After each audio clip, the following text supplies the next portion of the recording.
अब अगर हम पिछले जन्मों के कर्मों को दूसरी दृष्टि से देखें, तो भी बात बड़ी बचकानी लगेगी और धराशायी हो जाएगी। आज मैं सी हूँ, डी हूँ, कुछ भी हूँ। पिछले जन्म में मैं बी होऊँगा, ए होऊँगा, पी होऊँगा, एन होऊँगा, कुछ भी होऊँगा। पीछे-पीछे लौटते चले जाएँगे, तो किसका कर्म कौन भोग रहा है? कंटिन्यूटी तो कहीं है नहीं। इस शरीर, मन का जो पूरा वजूद है, वो इसी टाइम और स्पेस में है। और जब हम किसी दूसरे शरीर, मन की परिकल्पना करते हैं, वो अलग टाइम और स्पेस में है। तो ऐसा तो नहीं नज़र आता कि एक कोई एक्युमुलेटेड चीज़ थी, जो उठकर चली आई और फिर उसका हिसाब-किताब बनने लगा। ये चूँकि बहुत सरलीकृत है और बहुत ही आसान है, इसीलिए लोगों को ये बताने में बड़ी आसानी लगती है।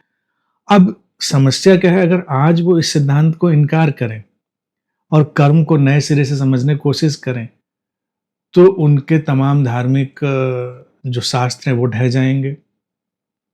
ज्योतिष जैसी विद्याएँ ढह जाएँगी, क्योंकि वो तो पूर्व जन्म के कर्मों पर ही आधारित हैं कि वो जो कर्म थे वही मिले, उनको आगे लेकर जा रहे हो। मेरा कहना है कि दृष्टि को व्यापक करके कर्म को देखा जाना चाहिए। हम कोई भी कर्म ऐसा नहीं कहीं पीछे से लेकर आ रहे हैं और उसको आज हम भोग रहे हैं। वस्तुतः हम एक कार्मिक वर्ल्ड में हैं।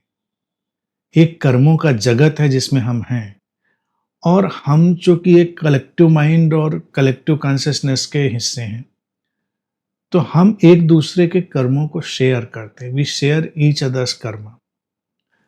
सब एक दूसरे कर्मों को शेयर कर रहे हैं। तो इसलिए इंडिविजुअल कर्म जैसी कोई चीज़ अगर हम निकालने जाएँगे, तो बहुत साफ-साफ नहीं निकल पाएगी। व्यक्तिगत कर्म बड़ा साफ-साफ नहीं निकल पाएगा, क्योंकि व्यक्तिगत में सामूहिक भी शामिल होगा। देश काल परिस्थितियों के अनुसार उसमें अंतर आएँगे। हम आज भारत में हैं, तो हमारे भारत देश की परिस्थितियाँ उसमें हमें प्रभावित कर रही होंगी। हम यूरोप में होंगे या किसी और देश में होंगे, तो वहाँ की परिस्थितियाँ प्रभावित कर रही होंगी। तो उन परिस्थितियों के अनुसार कर्मों की संरचना और उनके परिणाम बदलते चले जाएँगे।